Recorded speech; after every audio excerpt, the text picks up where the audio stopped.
Christ be with you, Charles.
Paul's first letter to the Corinthians, chapter 12.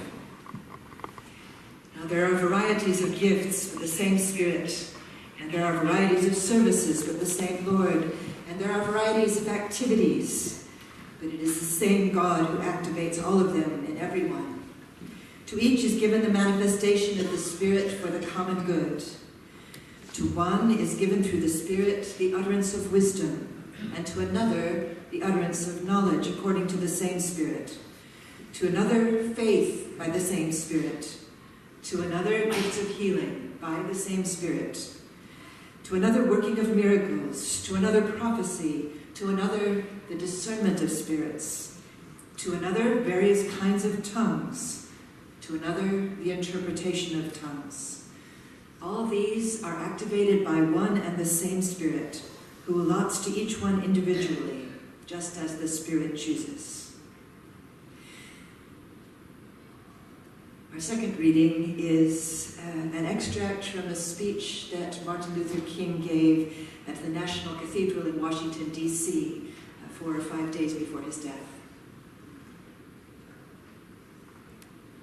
First, we are challenged to develop a world perspective. No individual can live alone. No nation can live alone.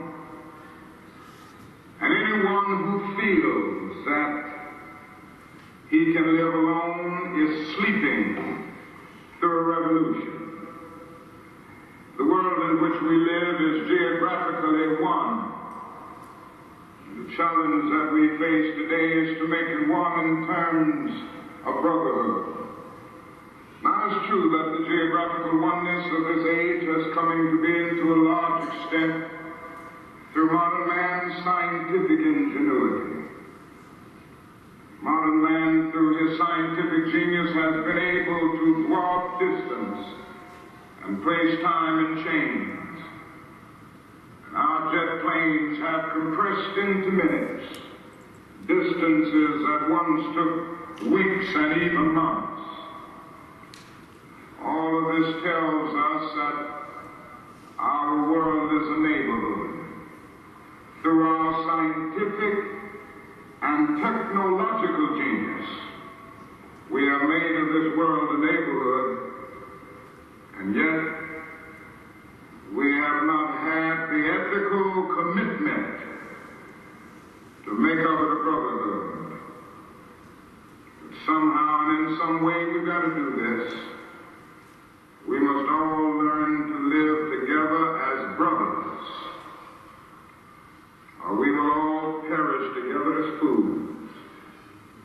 We are tied together in the single garment of destiny, caught in an inescapable network of mutuality.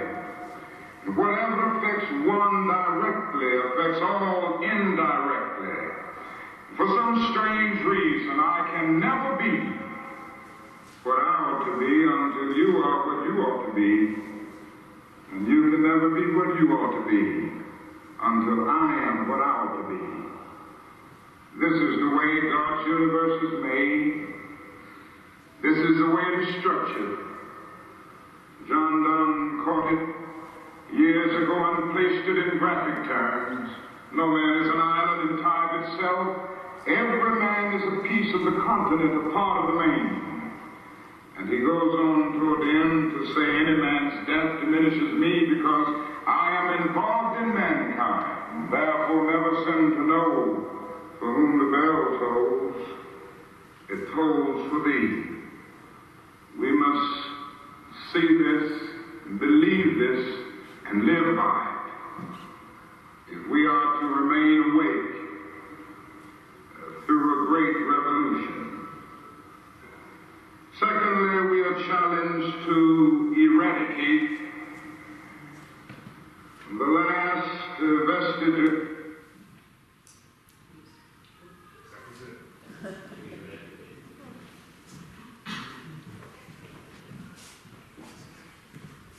The final reading is from the Gospel of John, chapter 2. On the third day there was a wedding in Cana of Galilee, and the mother of Jesus was there. Jesus and his disciples had also been invited to the wedding. When the wine gave out, the mother of Jesus said to him, "They have no wine." And Jesus said to her, "Woman, what concern is that to you and to me? My hour has not yet come." His mother said to the servants, "Do whatever he tells you." Now standing there were 6 stone water jars for the Jewish rites of purification, each holding 20 or 30 gallons. And Jesus said to them, "Fill the jars with water." And they filled them up to the brim. He said to them, "Now draw some out and take it to the chief steward." So they took it. When the steward tasted the water that had become wine, he did not know where it came from, though the servants who had drawn the water knew. He called the bridegroom and said to him, "Everyone serves the good wine first, and then the inferior wine after the guests have become drunk. But you have kept the good wine until now." Jesus did this, the first of his signs in Cana of Galilee, and revealed his glory, and his disciples believed in him.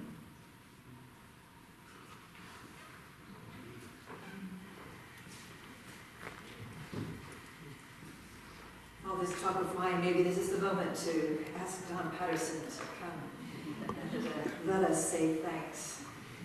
When Pete Robertson retired as our church treasurer, we honestly didn't know what we were going to do. And then Gail remembered a previous member of the church who had gone on to great things. Don was the treasurer of the National United Church of Christ for a time. But he had moved back to the area, and she wondered, "Do you suppose?" So she called him up, and he agreed to help us out of a very tight spot. If Gail ever calls you, don't answer.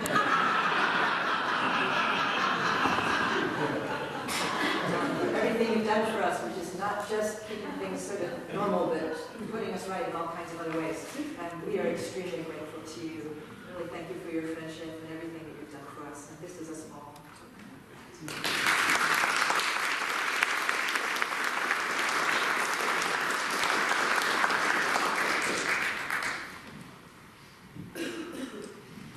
We are tied together in the single garment of destiny, caught in an inescapable network of mutuality. Whatever affects one directly affects all indirectly. I can never be what I ought to be until you are what you ought to be. And you can never be what you ought to be until I am what I ought to be. This is the way God's universe is made. This is the way it is structured. Martin Luther King, huh? Is it true? What if it is true? When we get up in the morning, our concern is for how we're going to get through the day, not what somebody on the other side of town might be facing. We filter the news of the day through our own self-interest. How is this going to impact me? What would it feel like to experience our interconnectedness at the visceral level that Dr. King was talking about? Maybe our wedding story is a good place to start. Two individuals make vows that tie their lives together, and the spotlight is all on two of them. But some of the little kids racing around the reception hall are now cousins. The grandparents are eyeing each other with curiosity. Maybe a bunch of Italians are trying to make sense of a bunch of Jamaicans, or vice versa. They're family now. Friends are expected to widen the circle of their friendship to take account of the new configuration. The world has changed. In a tight little community like the one Jesus was visiting, the readjustments might be even more pronounced. The butcher and the shoemaker might have been bitter rivals all their lives, but with their kids getting married, they have to join into dancing together. If one of them owes the other money, it's time to pay the debt or forgive it. There's a larger project at stake now. And Jesus blesses it abundantly. Jesus, with a brand new collection of disciples in tow, who are themselves working out how to be a kind of family together. Jesus, clearly controlled by his mother, even as he tries to distance himself from her. That wedding hall was a wonderful, crazy conglomeration of relationships, all in active process of rearrangement. And Jesus' contribution is the best wine anybody had ever tasted, intensifying all the emotions in the room as new community constructs itself. We have a similar project on our hands, Sunday by Sunday. Here we are, a bunch of strangers. Most of us never encounter each other through the rest of the week. We come here for an hour at a time, and if we are at all responsive to the Spirit among us, maybe something starts to happen. I don't claim it's perfect. I don't pretend that we always get it right. We've got our blind spots, and we can be careless. But there is an us here, an usness. And we belong to it, and it's beautiful. At our best, we're there for each other. The prayers are real. So are the phone calls, the cups of coffee, the plastic tubs full of soup we bring around, the working side by side. When there are new faces among us, we say, welcome, and we worry about whether we're getting it right, how to be warm and open without being pushy or intrusive. Each person has a different need for space, everybody who shows up here, and we do our best to honor that with help from the Spirit who blesses some among us with a certain kind of sixth sense. Just knows which strangers need a great big effusive welcome, a hug on the first greeting, and which just need a nod and a smile. And then the Spirit really rolls up its sleeves. Everything we need to be church is here. The wisdom, the insights, the instincts, the gifts for challenge and kindness and disruption and healing. Some of it we bring here with us, but not all of it. Some of it happens when we're here, the Spirit stepping into our midst and surprising us all with gifts we never knew we had. When we come to the nominations at our annual meeting next week, there are people volunteering for positions of leadership in our church they've never held before. A new moderator who was bowled over when we first asked her. She couldn't see the strength she'd bring to that ministry, but others of us saw them.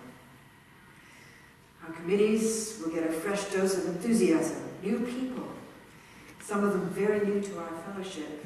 So new perspectives, new expectations, new ideas. There's going to be new energy in the church council. The Spirit is getting ready to have a field day with us. Like the wedding, it's when things are getting rearranged that you realize just how real the community is and just what a promising thing it could be. Thousands of interconnections, so much commitment, such a lot of love, and the blessing of Christ with the new wine of the Spirit of God. We don't notice it often enough. We don't nod in its direction. And especially we don't do it all together, all of us at once. So this morning, let's celebrate it. For every ounce of care that we can take credit for here, there's a bigger injection from the Spirit, making church out of us. Whenever 2 or 3 gather in his name, Christ is there with them. Today, let's wake up and feel the truth of that. Let's say thanks for the blessing of it, the blessing we are. It's partly our doing, mostly it's God's. Let's say thanks. Then 2 more things. Insofar as the sense of community here is something that we create, let's keep building it. And then let's stretch our imaginations beyond the walls of the church, the way that Martin Luther King did. So first, community.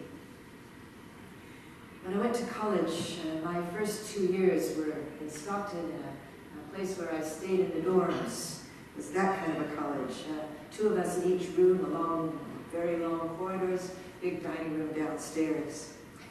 I have a vivid memory of my sophomore year with a new roommate. She was another music major. She was a bubbly person, full of the joys of life.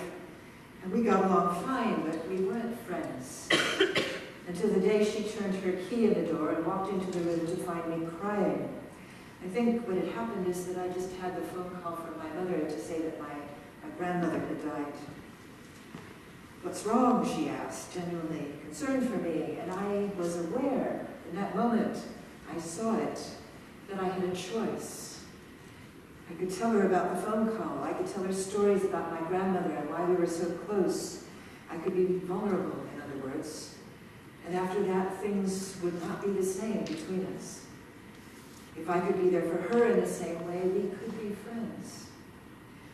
Or I could just wipe the tears away as fast as I could and tell her that nothing's wrong and pull out my books, and the distance between us would stay the same. I chose to tell her. We became really close friends. And I realized that's how it works. You open yourself to somebody, and you ask the question that invites them to open themselves to you, and something powerful maybe happens. It's a choice. We choose what kind of intimacy to make possible between us. Church is like that too. Martin Luther King used to talk about the beloved community. Look around some churches, you think it's just a joke. Everybody's sitting there in their own little private cocoons, smiling politely but never connecting, arriving alone and leaving alone. Well, maybe that's the way they like it. But it isn't community in any sense that anybody would recognize, let alone beloved community. Community blessed by the joy the Spirit wants to take in us.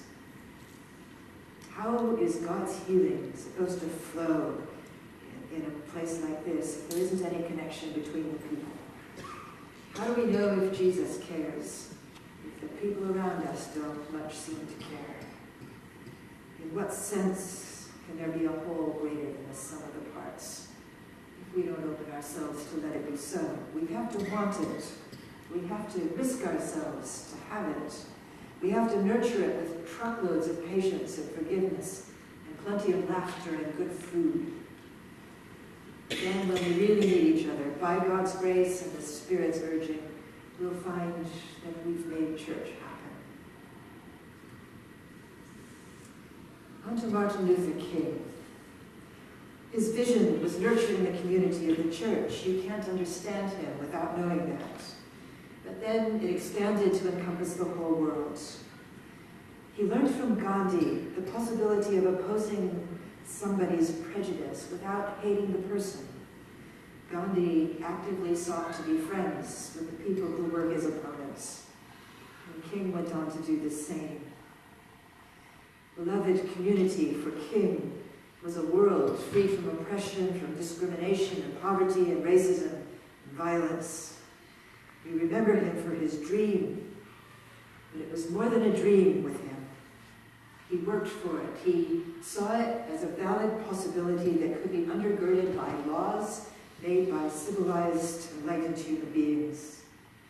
When challenged for his idealism, he would respond, there's more than one kind of love. You can't expect people who have suffered to feel great warm affection for the people who have hurt them.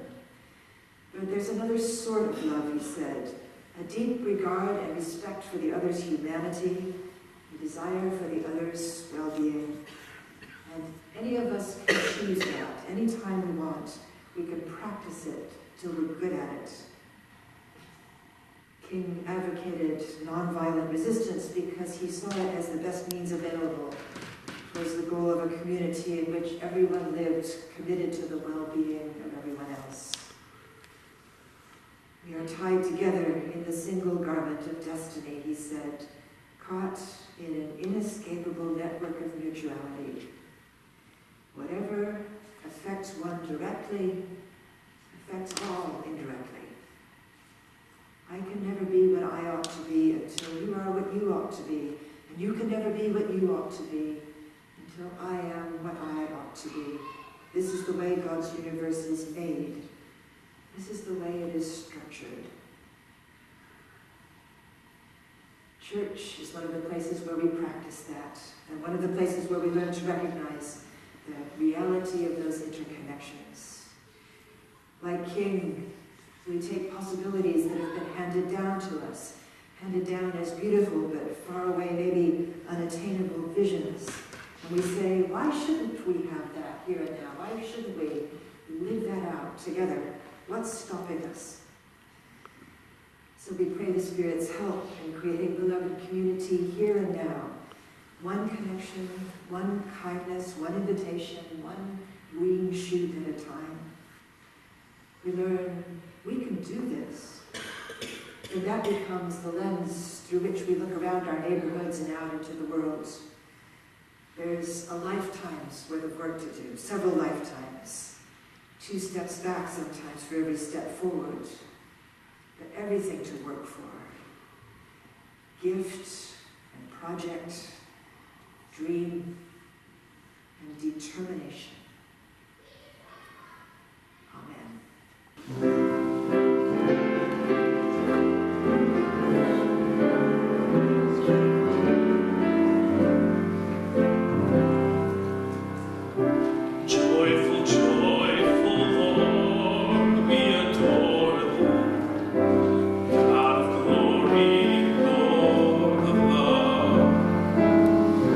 Hearts unfold like flowers.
commanded that you tell me who you're down with, because all I know is that I'm down with G.O.D.